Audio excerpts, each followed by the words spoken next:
नमस्कार, स्वागत है आप सभी का। समीक्षा अधिकारी, सहायक समीक्षा अधिकारी 2016 वाली परीक्षा 13 सितंबर 2020 को फिक्स हो चुकी है। यानी अब आपका लक्ष्य या टारगेट बिल्कुल सेट है और आपको अंतिम रूप से अब जो है चीज़ों को पढ़ना है, रिवीजन करते जाना है, जिससे आप इस परीक्षा में अच्छे से अच्छे अंक प्राप्त कर सकें। तो आर मॉक टेस्ट सीरीज को आज से फिर से स्टार्ट किया जा रहा है। आज इस श्रृंखला में ये 26वां मॉक टेस्ट है, जिसमें हम लोग 30 अति महत्वपूर्ण प्रश्न पूरी व्याख्या के साथ देखेंगे। साथियों, अगर आप आर परीक्षा की तैयारी कर रहे हैं और आप एक गंभीर अभ्यर्थी हैं तो आप हमारे इस क्रैश कोर्स प्रोग्राम से जुड़ सकते हैं, जिसमें कुल 11 फुल टेस्ट आपको प्रोवाइड कराए जाते हैं और करंट अफेयर्स के 9 टेस्ट। इस तरह से आपको कुल 20 टेस्ट दिए जाते हैं, जिसकी PDF फाइल आपको मिलती है। ऑनलाइन एग्ज़ाम देने की, ऑनलाइन टेस्ट देने की आपको सुविधा मिलती है, जिससे आप बिल्कुल परीक्षा कक्ष जैसा माहौल महसूस कर सकें। तो आपके सामने हमारे क्रैश कोर्स के टेस्ट सीरीज की एक डेमो PDF की फ़ाइल आपके सामने खुली है। इसी तरह से आपको जो है सारी PDF जो मैंने आपको बताया दी जाती है। सभी प्रश्न उनके जो है बाइलिंगुअल, उनका ट्रांसलेशन यानी जो है हिंदी इंग्लिश में प्रश्न होते हैं, लेकिन व्याख्या जो है संपूर्ण उसकी हिंदी में होती है। प्रश्न का उत्तर देने के साथ ही में उसके बारे में जितनी भी चीज़ें इंपॉर्टेंट हैं, जो भी कंटेंट उस टॉपिक को क्लियर करने के लिए आवश्यक हैं, वो जो है व्याख्या में लिख दी जाती हैं, जो आप देख सकते हैं। इसी प्रकार जो है आपको सभी टेस्ट जो आप देंगे ऑनलाइन उसकी PDF दी जाएगी। तो आप ये कह सकते हैं कि आपको जो है क्वेश्चन आंसर के फॉर्मेट में पूरा का पूरा नोट्स उपलब्ध कराया जा रहा है इस क्रैश कोर्स के माध्यम से। तो सबसे पहले आप हमारे इस डेमो टेस्ट की PDF फाइल को प्राप्त करें। उसका लिंक इस वीडियो के डिस्क्रिप्शन बॉक्स में, साथ ही पिन कमेंट में दिया हुआ है। अगर आपको कोई असुविधा है, आप उसको नहीं ढूंढ पा रहे हैं, तो आप 9506742546 पर कॉल करके मांग सकते हैं। और अगर आप हमारे क्रैश कोर्स से जुड़ना चाहें तो आप ज्वाइन आरओ लिखकर इसी नंबर पर व्हाट्सएप से भेज दीजिए। आपको क्रैश कोर्स से जुड़ने से संबंधित समस्त जानकारी रिप्लाई में दे दी जाएगी। कम से कम समय में सेलेक्टेड मटेरियल के साथ, टारगेटेड अध्ययन सामग्री के साथ और अति संभावित प्रश्न श्रृंखला के माध्यम से आर परीक्षा की तैयारी के लिए इससे बेहतर विकल्प शायद ही कहीं उपलब्ध है। अतः अपना निर्णय शीघ्र लें और इस क्रैश कोर्स प्रोग्राम से जुड़ें। चलिए स्टार्ट करते हैं। सबसे पहले हिंदी के प्रश्नों को देखते हैं। तो हिंदी का पहला प्रश्न क्या है? निम्नलिखित में से तत्सम शब्दों का चयन कीजिए। इसमें कौन कौन से तत्सम शब्द हैं ये हमको देखना है। तो घटिका कैसा शब्द है? तत्सम शब्द है। चौर, चौर भी तत्सम शब्द है। निपुण क्या है? तद्भव शब्द है, यानी ये तत्सम नहीं है। और पदम भी जो है एक तद्भव शब्द है। तो इस प्रकार सही उत्तर क्या हो जाएगा इस प्रश्न का? इस प्रश्न का सही उत्तर हो जाएगा ए। घटिका और चौर क्या है? ये तत्सम शब्द है। अब इनके तत्सम के तद्भव क्या है? तो घटिका और चौर जो है तत्सम जो है, इनका जो तद्भव होगा घटिका का क्या हो जाएगा? घड़ी हो जाएगा, और चौर का जो है चोर हो जाएगा। फिर निपुण और पदम की बात करते हैं। तो निपुण का जो है तत्सम शब्द क्या होगा? निपुण होगा। और इसी प्रकार से पदम का जो है पद्म होगा। अगला क्वेश्चन देखते हैं। क्षमश्रु व श्वश्रु ये किसके तत्सम रूप हैं? यानी ये दोनों ही शब्द जो है तत्सम है और इनका तद्भव हमको जो है इस प्रश्न में बताना है। तो समश्रु जो है इसका तद्भव शब्द क्या होता है? मूछ होता है। और श्वश्रु का जो है सास होता है। तो इस प्रकार जो है सी ऑप्शन हमारा यहाँ पर करेक्ट होगा। क्षमश्रु का मूछ और श्वश्रु का सास। कुछ अन्य जो है तत्सम तद्भव के जो है परिवर्तन को देखते हैं। सलोना किस प्रकार का शब्द है? तद्भव शब्द है, यानी इधर जो लिखे हुए हैं ये सभी तद्भव शब्द हैं। इसका तत्सम क्या होगा? सलावण्य। श्राद्ध का जो है तत्सम क्या होगा? श्राद्ध होगा। सर्वस का सर्वस्व होगा। होली का तत्सम होलिका होगा। हेठी का अधा स्थिति होगा। सलाई का सलाका होगा। सरसों का सरसप होगा। सरग का तत्सम जो है स्वर्ग होगा। होंठ का ओष्ठ होगा। और हुलास का जो है उल्लास होगा। अगला क्वेश्चन देखते हैं। निम्नलिखित वाक्यों को ध्यानपूर्वक पढ़िए तथा बताइए कि इनमें से कौन सा विशेषण है। यानी इन दोनों वाक्यों में जो विशेषण प्रयुक्त हुए हैं हमको ये बताना है कि वो किस प्रकार के विशेषण हैं। तो पहला वाक्य पढ़ते हैं। वह कौन नाच रही है? तो यहाँ पर कौन के लिए जो है एक विशेषण प्रयोग हुआ है वह। और इसी प्रकार उस पुस्तक को पढ़ो, तो उस पुस्तक जो है ये पुस्तक की तरफ इंगित कर रही है कि उस पुस्तक को पढ़ो, तो ये भी यहाँ पर विशेषण का कार्य कर रहे हैं। तो हमको जो है वह और उस पर ध्यान देना है यहाँ पर कि ये किस प्रकार के विशेषण शब्द हैं। तो ये किस प्रकार के विशेषण हैं, ये संकेतवाचक विशेषण के उदाहरण हैं। ऐसे सर्वनाम शब्द जो विशेषण के रूप में किसी संज्ञा या सर्वनाम की विशेषता बताते हैं उन्हें हम संकेतवाचक विशेषण कहते हैं। प्रश्न में दिए गए वह और उस शब्द जो है दोनों ही संकेतवाचक विशेषण हैं। और संकेतवाचक विशेषण को हम एक और नाम से जानते हैं, वो क्या है, सार्वनामिक विशेषण भी इसको कहते हैं। ये जरूर ध्यान रखिएगा। आगे चलते हैं, अगला प्रश्न, कतिपय विद्वान एक अन्य विशेषण जिसका नाम है विभागवाचक विशेषण का उल्लेख करते हैं। निम्नलिखित में से कौन सा एक विभागवाचक विशेषण है। हो सकता है आपने जो है विभागवाचक विशेषण का नाम भी ना सुना हो, क्योंकि जितनी भी स्टैंडर्ड बुक्स हैं उनमें इसका प्रयोग नहीं होता है, लेकिन कई सारी जो है बुक्स हैं जहाँ पर विभागवाचक विशेषण को भी एक विशेषण का प्रकार माना गया है, तो इसके बारे में जानकारी रखना आवश्यक है। तो विभागवाचक विशेषण का इसमें से उदाहरण कौन सा हो जाएगा, प्रत्येक और हर एक। सी ऑप्शन यहाँ पर करेक्ट होगा। बाकी सभी के बारे में भी बात करते हैं। पहले विभागवाचक विशेषण की परिभाषा देख लेते हैं। जिन विशेषणों से पृथकता का बोध होता है उन्हें हम विभागवाचक विशेषण कहते हैं। यानी किसी बड़े समूह में किसी को इंगित करके इस तरह से प्रयोग करना कि वो जो है पृथक दिखने लगे, उसके लिए जो है विभागवाचक विशेषण का प्रयोग होता है। जैसे प्रत्येक और हर एक, ये जो है विभागवाचक विशेषण का यहाँ पर उदाहरण है।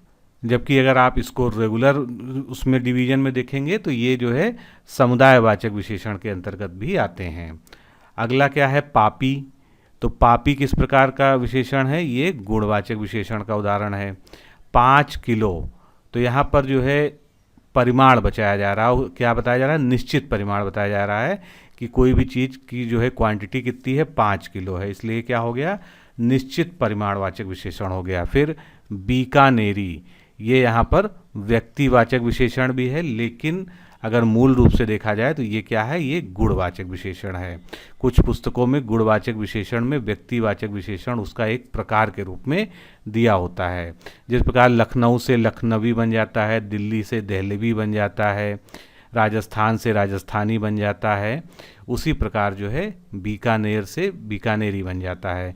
तो जो व्यक्तिवाचक विशेषण होते हैं इसमें एक और विशेषता होती है कि ये हमेशा किसी न किसी संज्ञा में जो है प्रत्यय लगाकर इनको बनाया जाता है। आगे चलते हैं, अगला प्रश्न देखते हैं। निम्नलिखित में से किस विकल्प में सभी शब्द किसी पशु विशेष के पर्यायवाची हैं। यानी कोई एक जानवर है, उसके ही जो है तीनों पर्यायवाची शब्द हैं किसी एक विकल्प में, ये हमको इसमें छांटना है। तो चारों ऑप्शन पर आप ध्यान दीजिए, आप जो है इसमें निश्चित रूप से बता पाएंगे अगर आपने पर्यायवाची शब्दों को पढ़ा है अच्छे से। तो इसमें सही उत्तर क्या होगा, डी उत्तर यहाँ पर सही होगा। द्विरद, करी और कुंजर, ये सभी किसके पर्यायवाची शब्द हैं, ये सभी हाथी के पर्यायवाची शब्द हैं। आगे चलते हैं, इनके बारे में जानते हैं। तो द्विरद, करी व कुंजर ये हाथी के पर्यायवाची हैं, और इसके अन्य पर्यायवाची क्या हैं, गज, हस्ती, नाग और मातंग। फिर कटक, अनी और चमू जो पहले ऑप्शन में दिए थे, ये सभी क्या हैं, सेना के पर्यायवाची हैं। नग, शैल और मेरु ये सभी पर्वत के पर्यायवाची हैं। अंडज, द्विज और पखेरु ये सभी खग या पक्षी के पर्यायवाची शब्द हैं।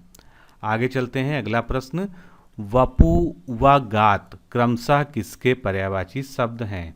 थोड़े से टफ जरूर आपको लग रहे होंगे, लेकिन इस तरह के प्रश्न भी पूछे जा सकते हैं। तो वपु और गात जो है किसके पर्यायवाची शब्द हैं, ये दोनों ही देह के पर्यायवाची हैं। देह मतलब शरीर, इसके बारे में और जानते हैं। वपु और गात दोनों ही शब्द देह के पर्यायवाची हैं। काया, तन, शरीर इसके अन्य पर्यायवाची शब्द हो गए। अब बात आती है द्रव्य की। तो द्रव्य के पर्यायवाची शब्द इसमें से कौन कौन से हैं, द्रव्य के लिए पदार्थ, दौलत, वित्त, धन, अर्थ, संपदा ये सभी पर्यायवाची शब्दों का प्रयोग द्रव्य के लिए किया जाता है। अगला प्रश्न देखते हैं, अन उपसर्ग लगाकर बनने वाले विलोम शब्द का चयन कीजिए। तो इस तरह के प्रश्न में हमको क्या करना होता है, हम इसको अप्लाई करके देख लेते हैं। तो अगर हम जय में लगाने का प्रयास करते हैं तो नहीं बनेगा, सम में भी अन उपसर्ग से नहीं बनेगा, गुण में भी नहीं बनेगा, लेकिन अन उपसर्ग लगाने पर आहूत से हम बना सकते हैं क्या, अनाहूत। किस तरह से, आहूत से हम अनाहूत बना सकते हैं अन उपसर्ग लगा के। अब गुण को हम अवगुण बना सकते हैं, इसमें अ उपसर्ग लगेगा। जय को हम अगर उपसर्ग का प्रयोग करते हैं तो परा उपसर्ग का प्रयोग करते हैं, तो ये पराजय बन जाता है, जो इसका विलोम हो जाएगा। और इसी प्रकार सम में जो है वी उपसर्ग लगा कर विषम बना देंगे, इसको विलोम बनाने के लिए। अगला प्रश्न देखते हैं, विलोम की दृष्टि से निम्नलिखित में से कौन से शब्द युग्म सही हैं। तो एक एक करके हम इसको चेक कर लेते हैं। सबसे पहले क्या है, घाटा का मुनाफा, ठीक है, बिल्कुल सही है। उन्नत का विलोम क्या हो जाएगा, अवनत हो जाएगा, ये भी ठीक है। तेजस्वी का विलोम निस्तेज हो जाएगा, ये भी ठीक है। और आशीष का विलोम दुराशीष हो जाएगा। यानी चारों ही ऑप्शन हमको सही दिए गए हैं, तो इस प्रकार इसका सही उत्तर हो जाएगा डी, यानी चारों ही ऑप्शन, चारों ही जोड़े सही हैं। अब अन उपसर्ग लगाकर जो है कुछ अन्य विलोम शब्द बनाए जा सकते हैं, उसको हम यहाँ पर देख लेते हैं। इष्ट से क्या बन सकता है, अनिष्ट बनेगा। उपमेय से अनुपमेय बनेगा। इच्छा से अनिच्छा विलोम बन जाएगा। आहूत का अनाहुत, उदांत का अनुदांत, और ईश्वर में अगर अनुपसर्ग लगा देंगे तो अनीश्वर बन जाएंगे। इस प्रकार अनुपसर्ग लगा के इन शब्दों की रचना की जा सकती है। आगे चलते हैं, निम्नलिखित में से किस विकल्प में दिए गए शब्दों की वर्तनी शुद्ध है। तो यहाँ पर हमको वर्तनी का मिलान करना है, जो बहुत सावधानी पूर्वक कर सकते हैं। श्रेयकर नहीं होता है, श्रेयस्कर होता है। कृत कृत की जगह कृतकृत्य होता है, अभी आगे इसको व्याख्या में दिखाते हैं। मिष्टान्न और शुभेच्छु, क्या ये सही है, बिल्कुल सही है, बी ऑप्शन यहाँ पर करेक्ट है। बाकी स्वावलंबन, स्वातंत्र, श्रृंखला, आशीर्वाद, ये सभी क्या है, गलत लिखा है वर्तनी की दृष्टि से। अब इनके सही रूप जानना बहुत जरूरी है। तो कृत्य, कृत्य को हम कैसे लिखेंगे, कृतकृत्य लिखेंगे। श्रेयकर को श्रेयस्कर लिखते हैं। स्वावलंबन की जगह स्वावलंबन शब्द जो है वर्तनी की दृष्टि से सही होता है। स्वातंत्र की जगह स्वातंत्र्य, ये जो है सही होगा।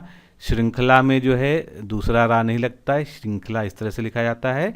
और आशीर्वाद तो सैकड़ों बार पूछा गया एग्जाम में, आशीर्वाद जो है इस प्रकार सही लिखा जाएगा। अगला प्रश्न देखते हैं, निम्नलिखित में से शुद्ध वाक्य का चयन कीजिए। यहाँ पर भी हमको वाक्य में वर्तनी का और सभी तरह से देखना है, व्याकरण की दृष्टि से ये सही है अथवा नहीं है। तो शुद्ध वाक्य इसमें देखना है, यानी इसमें 3 वाक्य जो है आपको गलत दिए हैं। कौन से गलत दिए हैं, तो नवरस में श्रृंगार का प्रधान स्थान है, यहाँ पर श्रृंगार भी गलत लिखा है, नवरस का भी प्रयोग गलत लिखा हुआ है। कई रेलवे के कर्मचारियों की गिरफ्तारी हुई, तो यहाँ पर क्या है, पदक्रम संबंधी गलती है, जिसको आगे हम समझेंगे। आजकल राजनीति का अपराधीकरण हो गया है, ये शब्द जो है वाक्य एवं वर्तनी दोनों ही दृष्टि से शुद्ध है। रामा को यहाँ आने के लिए बोल दो, यहाँ पर बोल दो का प्रयोग जो है गलत किया गया है। तो अब हम देख लेते हैं कि जो वाक्य गलत थे उनमें क्या त्रुटियां थी, उनको सुधार करके कैसे लिखा जाएगा। तो नवरस की जगह नवरसों आ जाएगा, और श्रृंगार में जो है वर्तनी को इस तरह से शुद्ध कर दिया जाएगा। नवरसों में श्रृंगार का प्रधान स्थान है। रेलवे के कई कर्मचारियों, यहाँ पर क्या लिखा था, कई रेलवे के कर्मचारियों, जो कि पदक्रम की गलती थी। तो रेलवे के कई कर्मचारियों की गिरफ्तारी हुई। रामा को यहाँ आने के लिए कह दो, ये सब जो है ये वाक्य सही होगा। कह दो की जगह क्या गलती थी, बोल दो यहाँ पर लिखा गया था। अगला प्रश्न देखते हैं, वाक्यांश के लिए एक शब्द का चयन कीजिए जो रचना किसी व्यक्ति की अपनी स्वयं की हो एवं नई भी हो। तो ऐसी रचना क्या हो जाएगी, मौलिक रचना कहलाएगी, क्योंकि मूल रूप से किसी के द्वारा लिखी गई हो। इसके बारे में और जानते हैं कुछ अन्य जो है महत्वपूर्ण शब्दों के बारे में, जो वाक्यांश के लिए एक शब्द हैं। शत्रुओं को हत करने वाला, उसके लिए एक शब्द क्या है, शत्रुहंता। शत्रुओं का मान मर्दन करने वाला, उसके लिए एक शब्द प्रयोग होता है शत्रुघ्न। शत्रुओं को ताप देना या तेजी से चमकने के कारण पूजा जाने वाला व्यक्ति आसुत सुचड़ी कहलाता है। शत्रुओं को जीतने वाला शत्रुजिता, और शत्रुओं को जीत कर स्वतंत्र कर देने वाला व्यक्ति शत्रुंजय कहलाता है। तो सब एक तरह के मिलते जुलते जो है वाक्यांश हैं, लेकिन सब में थोड़ा थोड़ा फर्क है, इसलिए इसको ध्यान रखिएगा। अगला प्रश्न देखते हैं, किसी को जीत लेने की इच्छा रखने वाला क्या कहलाता है? तो किसी को जीत लेने की जो इच्छा होती है उसको हम क्या कहते हैं? जिगुषु कहते हैं। सी ऑप्शन यहाँ पर करेक्ट होगा। अन्य विकल्पों पर भी विचार कर लेते हैं। फलेच्छु यानी फल की इच्छा रखने वाला। मुमुक्षु का अर्थ क्या होता है? मोक्ष की इच्छा रखने वाले के लिए एक शब्द होता है मुमुक्षु। इसी प्रकार जिगुषु किसी को जीत लेने की इच्छा, और जिगीषा इसी से मिलता जुलता शब्द है। ये केवल जो है जीतने की इच्छा को जिगीषा कहते हैं। लेकिन जो जीत लेने की इच्छा रखने वाला व्यक्ति है उसके लिए हम किसका प्रयोग करेंगे? जिगीषु का प्रयोग करेंगे। अगला प्रश्न देखते हैं सामान्य अध्ययन से। पुंछी आयोग की रिपोर्ट किससे संबंधित है? पुंछी आयोग एक महत्वपूर्ण आयोग है और ये जो संबंधित है वो किससे है? केंद्र राज्य संबंधों के बारे में पुंछी आयोग की रिपोर्ट आधारित है। इसके बारे में और जानते हैं। पुंछी आयोग 2007 में गठित हुआ था।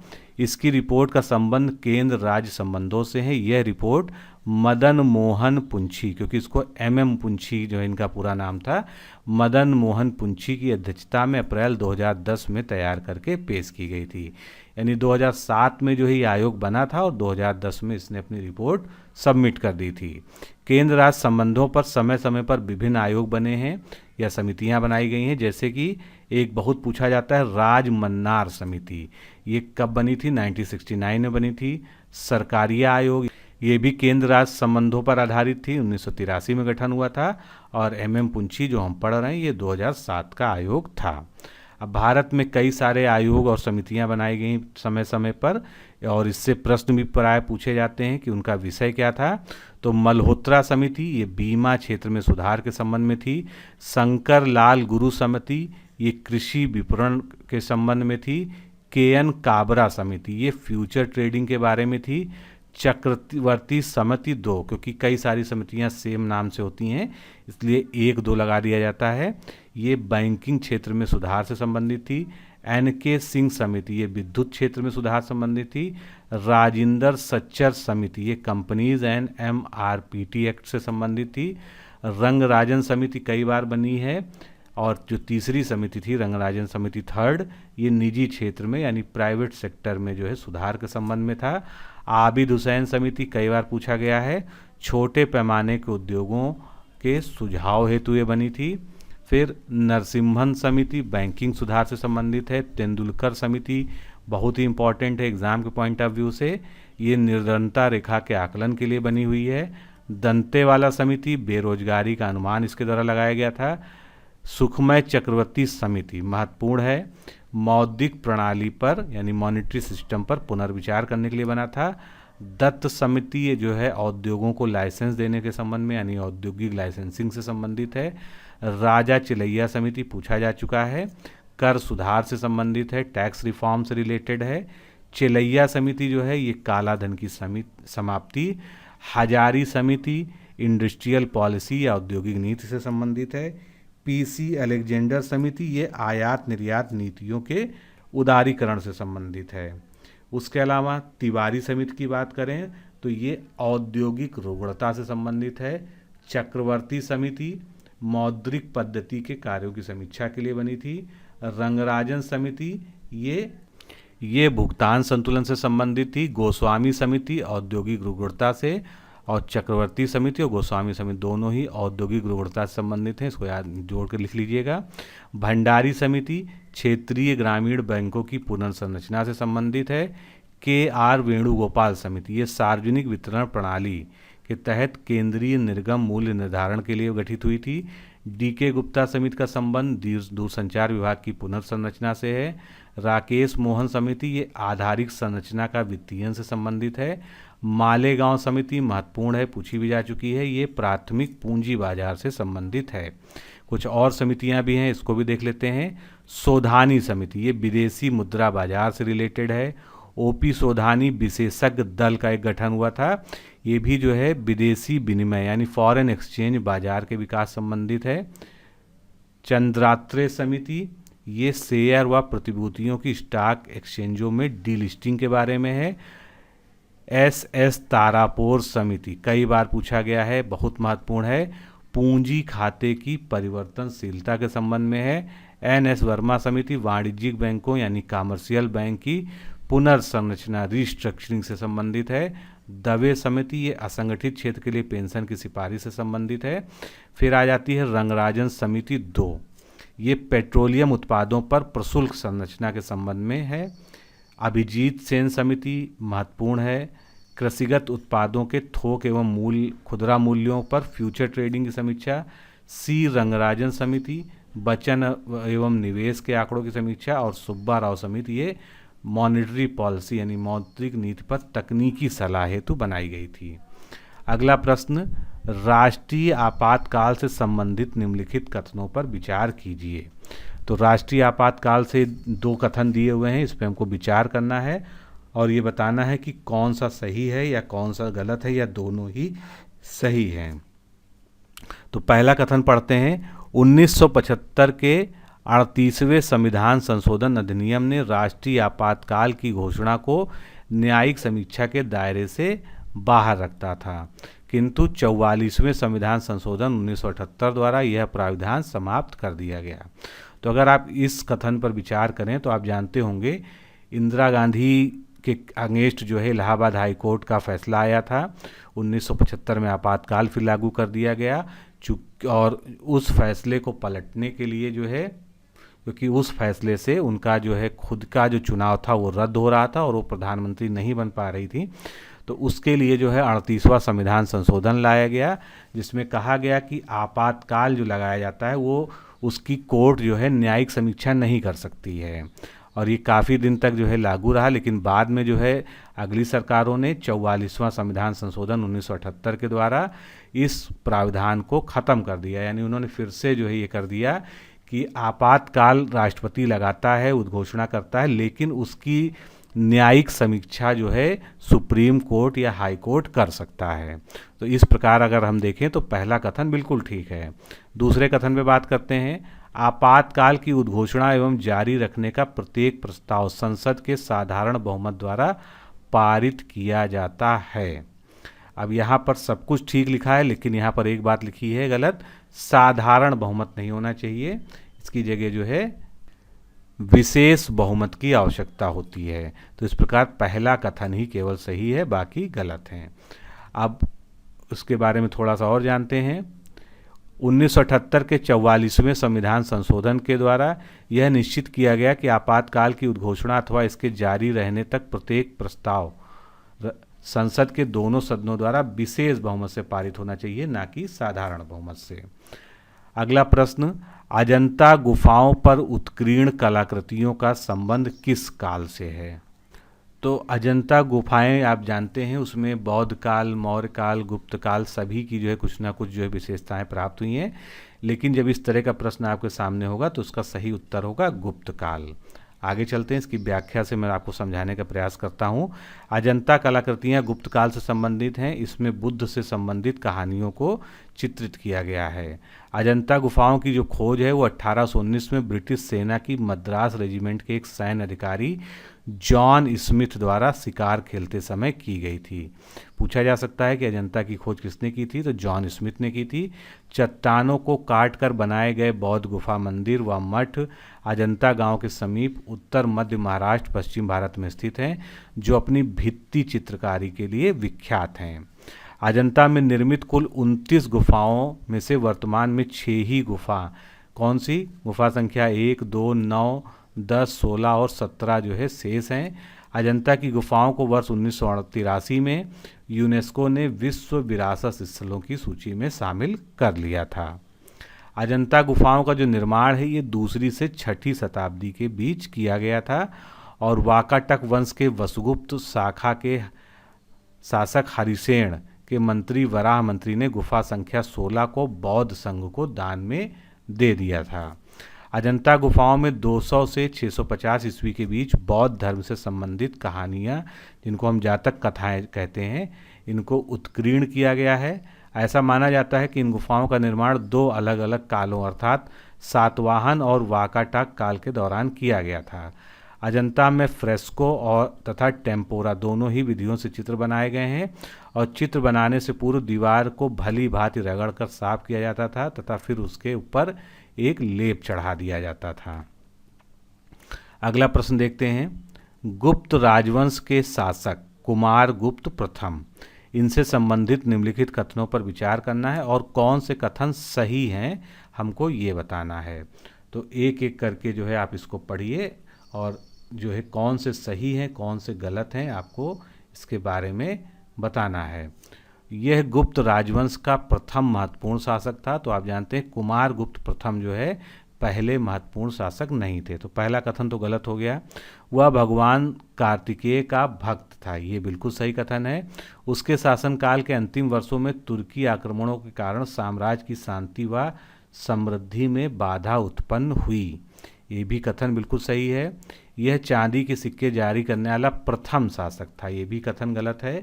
किसने जारी किए थे अभी हम लोग आगे बात करेंगे सारी। मंगोल जनजाति हुनस के साथ युद्ध के दौरान इनका निधन हो गया था, ये भी कथन सही है। तो दूसरा, तीसरा और पांचवा यानी बी ऑप्शन जो है इसमें सही है। अब इसके बारे में थोड़ा हम लोग डिटेलिंग देख लेते हैं। चंद्रगुप्त प्रथम जो 319 से 335 एडी तक जो है जिनका शासनकाल था, गुप्त राजवंश के पहले महत्वपूर्ण शासक थे, इसलिए कथन एक सही नहीं है। चंद्रगुप्त द्वितीय 380 से 413 एडी तक इनका शासनकाल था, चांदी के सिक्के जारी करने वाला पहला शासक था, कथन 4 भी सही नहीं है। इसके अलावा प्रश्न में दिए गए सभी कथन सही हैं। अब इससे संबंधित कुछ और महत्वपूर्ण फैक्ट्स देखते हैं। कुमारगुप्त को महेंद्रादित्य के नाम से भी जाना जाता था, जो इनकी एक उपाधि थी। चंद्रगुप्त द्वितीय के बाद कुमारगुप्त प्रथम 415 ईस्वी में गुप्त साम्राज्य के शासक बने। कुमारगुप्त के ही शासनकाल में नालंदा विश्वविद्यालय की स्थापना हुई, महत्वपूर्ण पॉइंट है, बहुत बार पूछा गया है एग्जाम में। इस विश्वविद्यालय को ऑक्सफोर्ड ऑफ द महायान बौद्ध के नाम से भी जाना जाता है, यानी किस विश्वविद्यालय को, नालंदा विश्वविद्यालय को। कुमारगुप्त महेंद्रादित्य 415 से 454 ईस्वी जो शासनकाल था, इनके शासनकाल की प्रथम तिथि को उसके विलसड अभिलेख से ज्ञात किया जाता है। और कुमारगुप्त ने जो है महेंद्रादित्य, श्री महेंद्र, अश्वमेघ महेंद्र, ये सभी जो है प्रमुख उपाधियों को धारण किया था। इसके बाद चंद्रगुप्त द्वितीय की बात करते हैं। तो चंद्रगुप्त द्वितीय ने स्वर्ण, रजत और ताम्र मुद्राएं चलवाई थी। सबसे पहले जो चांदी के सिक्के चलवाए थे वो चंद्रगुप्त द्वितीय ने ही चलवाए थे। और अंतिम शासक कौन था गुप्त वंश का, विष्णुगुप्त तृतीय था। चंद्रगुप्त द्वितीय के बारे में जो है पूछा जाता है कि इनके दरबार में 9 रत्न थे, आप सभी लोग जानते हैं। कौन कौन थे इनका नाम एक बार देख लेते हैं। कालिदास जो कि एक महाकवि थे, धन्वंतरी जो है महान चिकित्सक थे, वारामिहिर खगोल विज्ञानी थे, छपड़क जो है रत्न फलक ज्योतिष के विद्वान थे, अमर सिंह ये कोशकार थे, शंकु एक वास्तुकार थे, वरुरुचि ये व्याकरणज्ञ थे, वेताल भट्ट एक जादूगर थे और घटक पर्र ये महान कूटनीतिज्ञ थे। तो ये सभी जो है उनके दरबार के 9 रत्न थे, जिनके बारे में बहुत बार प्रश्न पूछे जा चुके हैं। चंद्रगुप्त द्वितीय के शासनकाल में चीनी यात्री फाहियान आया था, उसका पीरियड जो था 399 से 412 ईस्वी का था और ये भारत यात्रा पर आया था, उसने भारत का वृत्तांत लिखा है। अगला प्रश्न देखते हैं, किसी वस्तु के वेग में परिवर्तन की दर को क्या कहते हैं। बहुत ही बेसिक सा क्वेश्चन है फिजिक्स का, निश्चित रूप से आप लोग को पता होना चाहिए। तो वस्तु के वेग परिवर्तन की जो दर होती है इसको हम त्वरण या एक्सेलरेशन नाम से जानते हैं। और ये जो है इसका एसआई मात्रक क्या होता है, मीटर पर सेकंड स्क्वायर होता है, कई बार पूछा जा चुका है। यदि समय के साथ वस्तु का वेग घटता है तो त्वरण कैसा होता है, ऋणात्मक होता है, यानी निगेटिव होता है। और इसी निगेटिव त्वरण को हम मंदन के नाम से जानते हैं, जिसको इंग्लिश में हम क्या कहेंगे, निगेटिव एक्सेलरेशन या रिटार्डेशन कहेंगे। तो इस प्रकार मंदन क्या होता है, वेग घटने की दर को मंदन कहा जाता है। और एक निश्चित दिशा में 2 बिंदुओं के बीच की न्यूनतम दूरी को हम डिस्प्लेसमेंट या विस्थापन कहते हैं।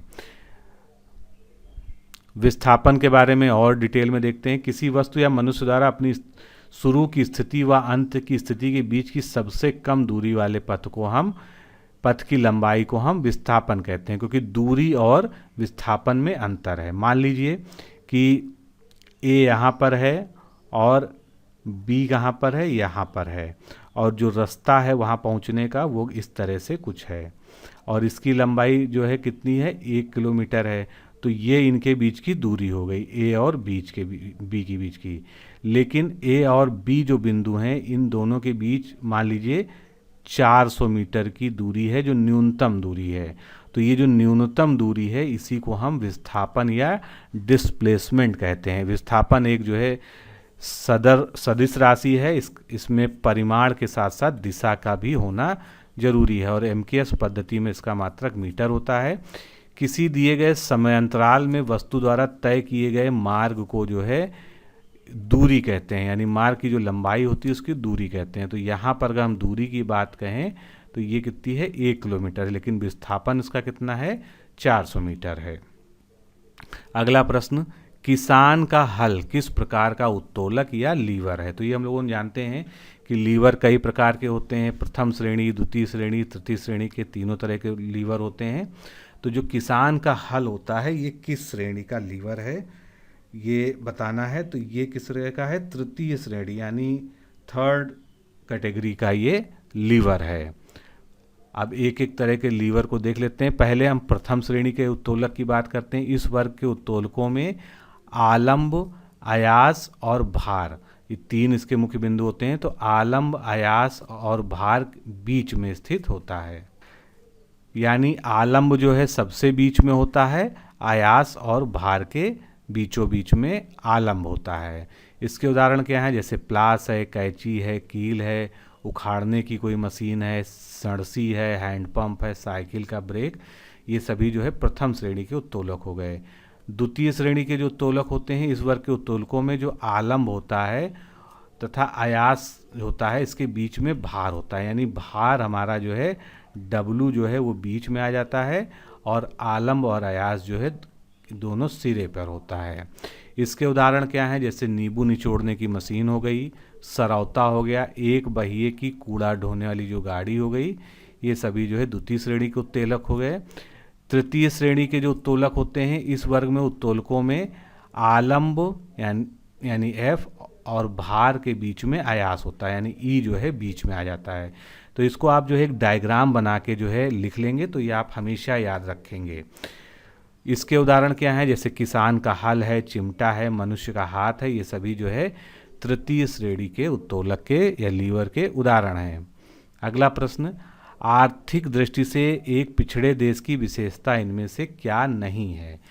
तो आर्थिक दृष्टि से अगर कोई देश पिछड़ा है तो उसमें निरक्षरता दर जो है उच्च पाई जाएगी, उच्च जनदर भी पाई जाएगी, वहाँ की प्रति व्यक्ति आय निम्न होगी, लेकिन प्राथमिक क्षेत्र में निम्न श्रम अनुपात नहीं होगा, क्योंकि वहाँ पर प्राथमिक क्षेत्र में ही ज़्यादा लोग जो है काम करने वाले होते हैं। प्राथमिक क्षेत्र क्या होता है, तो प्राथमिक क्षेत्र में कृषि और उससे संबंधित सभी कार्य आते हैं, जैसे पशुपालन है, मछली पालन है, कुटीर उद्योग है जो कृषि पे डिपेंड है, वनों से संबंधित कुछ है, तो ये सभी जो है प्राइमरी सेक्टर में आते हैं हमारी अर्थव्यवस्था के। अब आर्थिक दृष्टि से पिछड़े देश में क्या क्या लक्षण होने चाहिए, निम्न प्रति व्यक्ति आय होनी चाहिए, उच्च जनदर होनी चाहिए और उच्च निरक्षरता होनी चाहिए, यानी हाई इलिटरेसी रेट होता है वहाँ पर।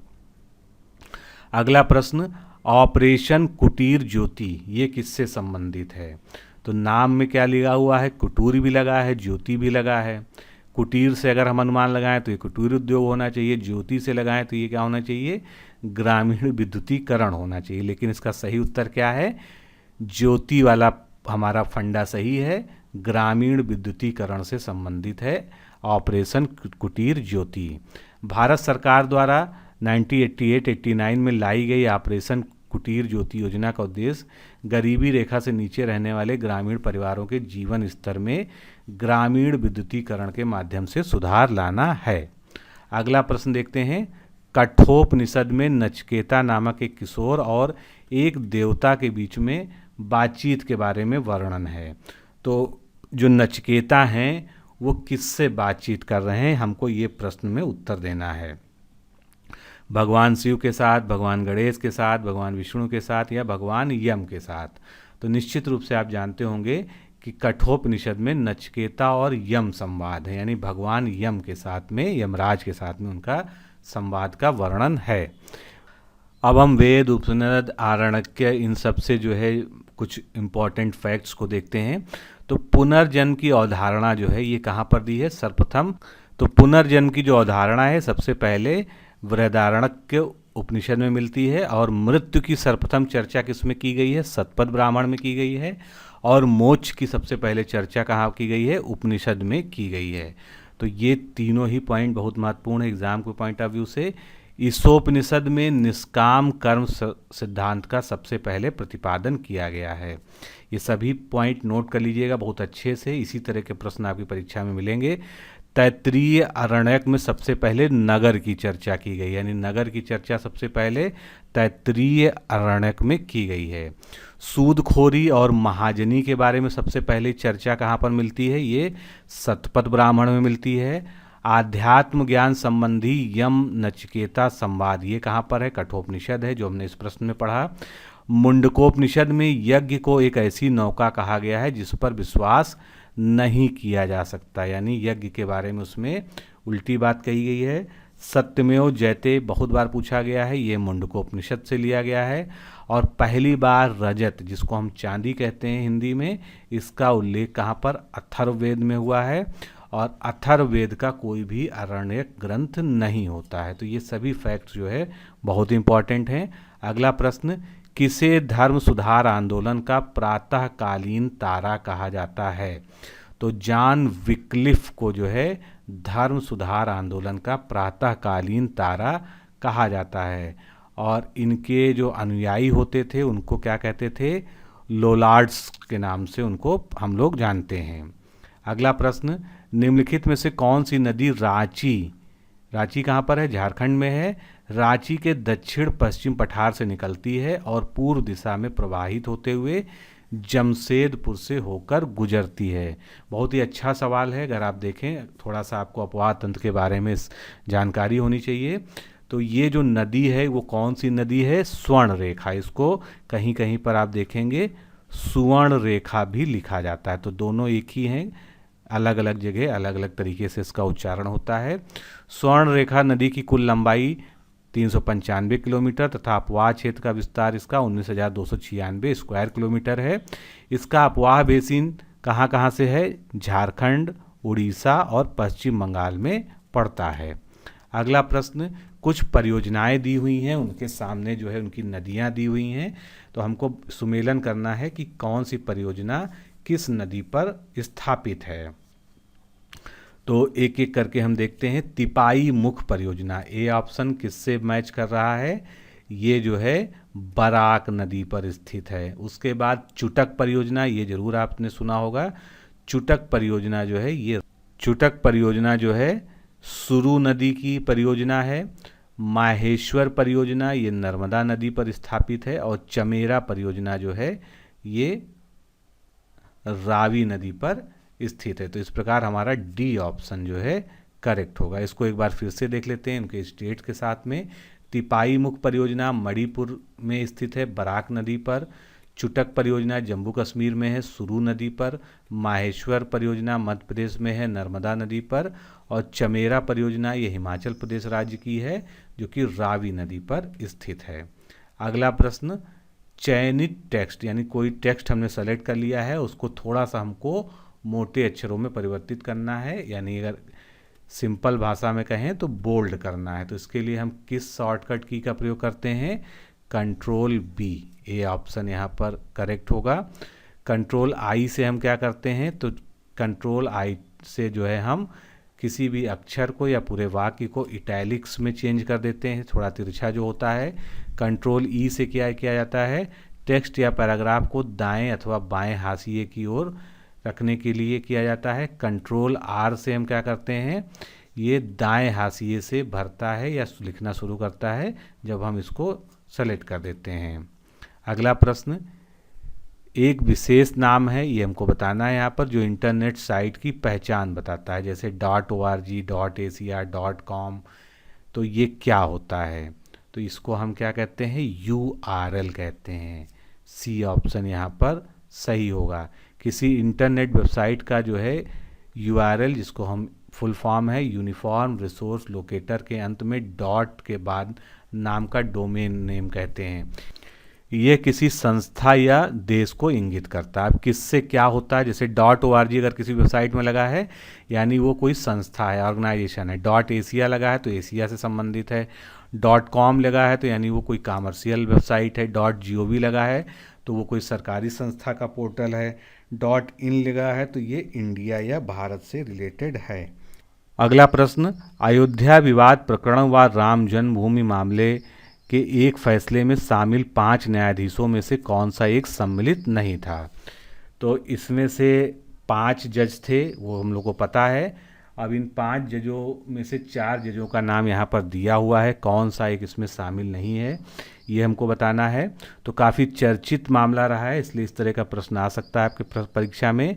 तो इसमें से PR रामचंद्र मेनन ये इस मामले में जज नहीं थे। कौन कौन जज थे? न्यायमूर्ति रंजन गोगोई थे, जो चीफ जस्टिस भी थे उस समय। न्यायमूर्ति शरद अरविंद बोबड़े, धनंजय यशवंत चंद्रचूड़, S अब्दुल नज़ीर और अशोक भूषण, ये सभी जो है इसमें न्यायाधीश थे, लेकिन इसमें PR रामचंद्र मेनन शामिल नहीं थे। अगला प्रश्न, 6 फरवरी 2020 को मनाए गए अंतर्राष्ट्रीय शून्य असहिष्णुता दिवस की थीम क्या थी? तो इसकी थीम थी unleashing youth power. A option यहाँ पर करेक्ट होगा। 6 फरवरी को ये मनाया गया और इसकी थीम थी अनलीजिंग यूथ पावर। अगला प्रश्न, निम्नलिखित में से गलत कथन या सत्य कथन की पहचान कीजिए। सबसे छोटा आवृत्तबीजी, जिसको हम एंजियोस्पर्म कहते हैं, यानी पुष्पी पादप जिसमें फूल लगते हैं, तो सबसे छोटा आवृत्तबीजी पौधा कौन सा है? लेमना है। बिल्कुल सही है ये। अगला कथन देखते हैं, सबसे बड़ी पत्ती विक्टोरिया रेजिया की होती है। ये भी बिल्कुल सही है, आपने पढ़ा भी होगा।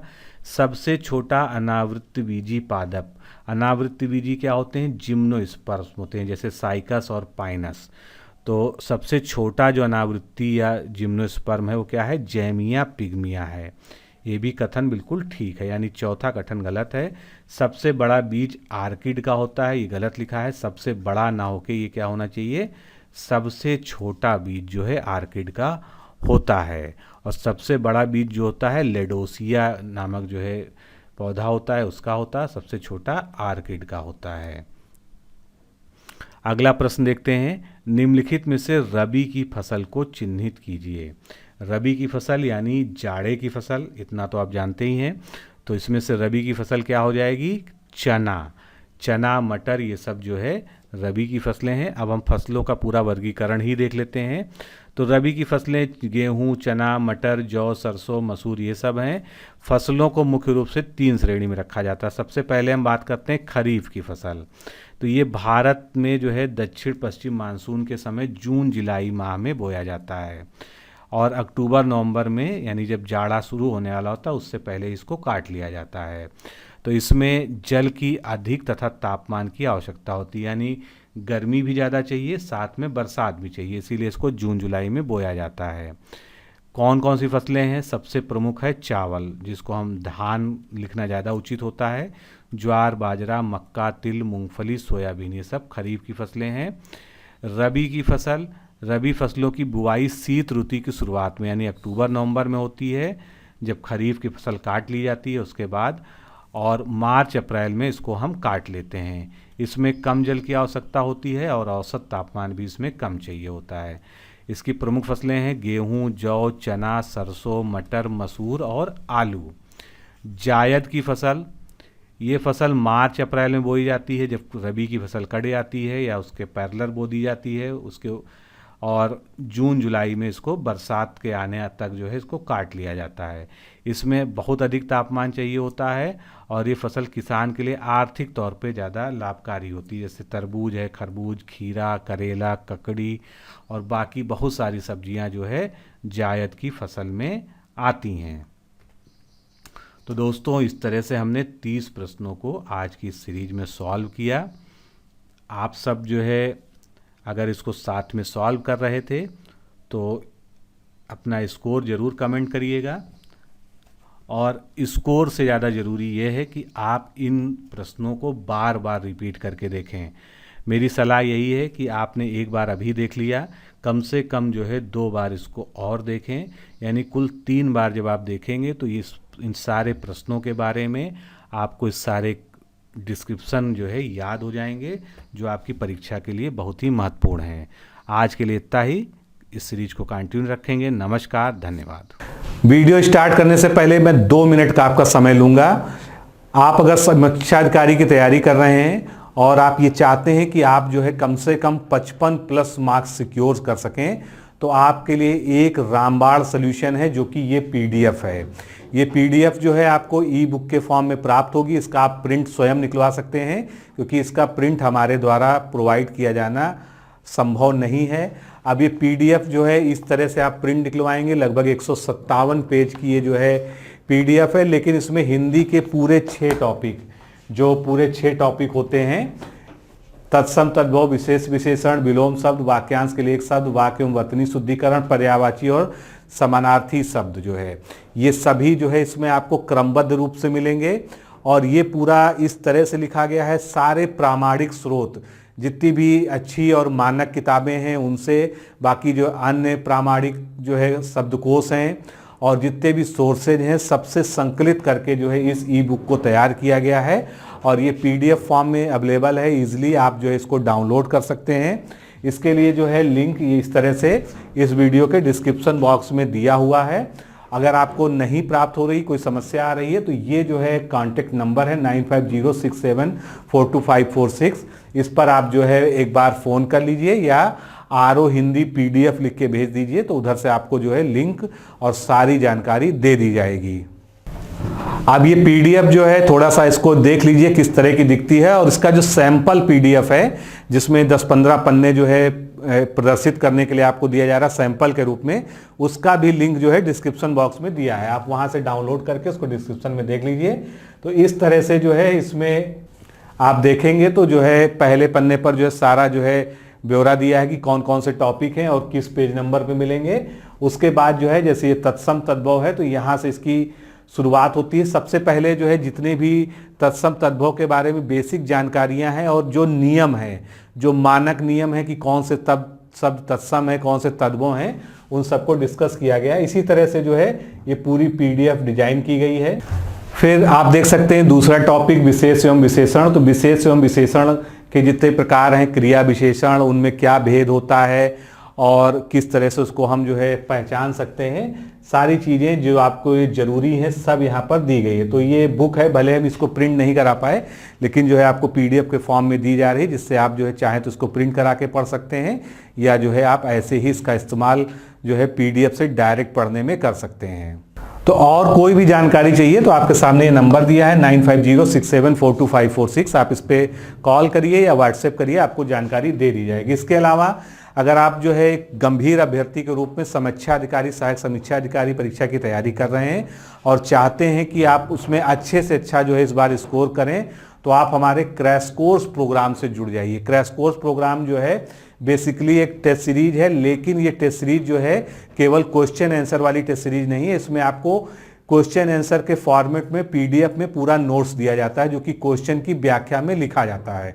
अब ये नोट्स किस तरह के हैं, इसके लिए आप जो है सबसे पहले हमारे टेस्ट सीरीज की जो है सैंपल पीडीएफ को इस वीडियो के डिस्क्रिप्शन में दिया हुआ है, उसको डाउनलोड कर लीजिए। अगर नहीं प्राप्त होता है तो आपको इसी नंबर पर ज्वाइन आरओ लिखना है और व्हाट्सएप कर देना है, किस पर 9506742546 पर। उधर से पूरी प्रक्रिया और पीडीएफ फाइल का लिंक आपको भेज दिया जाएगा। तो समीक्षा अधिकारी की तैयारी करने के लिए इससे बेहतर विकल्प आपके पास कोई नहीं है। आप चाहें तो जो है हमारे साथ जुड़ सकते हैं।